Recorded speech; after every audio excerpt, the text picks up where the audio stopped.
আসসালামু আলাইকুম। হ্যালো ছোট্ট বন্ধুরা, আশা করি তোমরা সকলে ভালো আছো। জীবন লার্নিং জন্য তোমাদের সবাইকে স্বাগতম। আমি আজকে একটি নতুন প্রশ্ন নিয়ে তোমাদের সাথে কথা বলবো। আজকেরটা হচ্ছে নবম শ্রেণীর ইসলাম শিক্ষা নিয়ে। তাহলে চলো শুরু করা যাক। একটি দিন ছিল যখন আব্দুল্লাহ নামে একজন যুবক গ্রামের মসজিদে ইসলামের মৌলিক শিক্ষার ক্লাস নিচ্ছিল। তার শিক্ষক তাকে আকাইদ, জান্নাত, তাওহীদ, যাকাত এবং হজ সম্পর্কে শিক্ষা দিচ্ছিলেন। আব্দুল্লাহ শিখল যে আকাইদ হলো বিশ্বাসের মূল ভিত্তি, যা তাকে সঠিক পথে পরিচালিত করে। জান্নাত হলো চূড়ান্ত গন্তব্য, যা নেক আমল দ্বারা অর্জন করা যায়।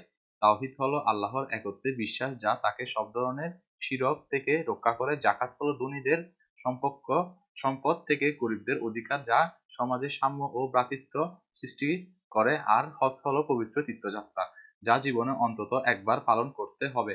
আব্দুল্লাহ এসব শিক্ষাকে জীবনের প্রতিটি ক্ষেত্রে প্রয়োগ করার সিদ্ধান্ত নেয়। সে দেখে তার জীবনে ধীরে ধীরে পরিবর্তিত হচ্ছে এবং সে অন্যদের জন্য উদাহরণ নিয়ে উঠেছে। তার নেক আমল ও আচরণ দেখে গ্রামের অন্য যুবকরা ইসলামের মৌলিক শিক্ষার গুরুত্ব বুঝতে পারে এবং তারাও সঠিক পথে চলার চেষ্টা করে। এভাবে আব্দুল্লাহ জীবনের পরিবর্তন তার চারপাশে মানুষদের জন্য একটি উদ্দীপক হয়ে ওঠে। এটা হচ্ছে তোমাদের উদ্দীপক। আর এখানের মধ্যে কাজ একের মধ্যে বলা হয়েছে তথ্য বিশ্লেষণ ও অভিজ্ঞতা অর্জন। এখানে বলা হয়েছে তোমরা শিক্ষকের নির্দেশনা মোতাবেক পর্যবেক্ষণ বা মত বিনিময়ের মাধ্যমে আকাশ সংক্রান্ত যে যে অভিজ্ঞতা অর্জন করেছো তা খাতায় উপস্থাপন করো।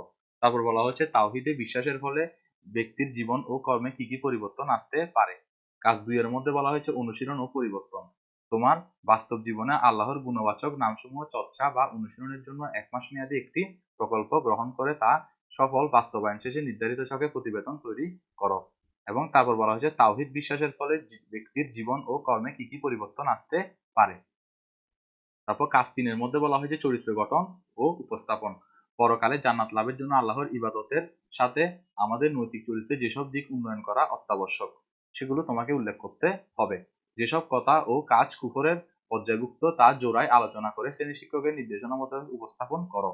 একজন ইমামকে যেসব কারণে আমি সম্মান করব উল্লেখিত শিরোনামের আলোকে তুমি একটি প্রতিবেদন তৈরি করো। এক্ষেত্রে তুমি তোমার সহপাঠীদের সাহায্য নিতে পারো। তারপর কাজ 4 নম্বরে বলা হয়েছে ভূমিকা ও পরিবর্তন।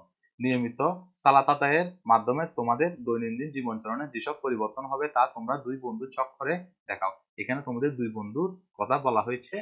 তারপর পরের প্রশ্নে আসে উদ্দীপকের আলোকে তোমরা প্যানেল বা দলে আলোচনা করে যাকাত সংক্রান্ত পবিত্র কোরআন ও হাদিসের বাণী উল্লেখপূর্বক শিক্ষকের নির্দেশনা মোতাবেক উপস্থাপন করো।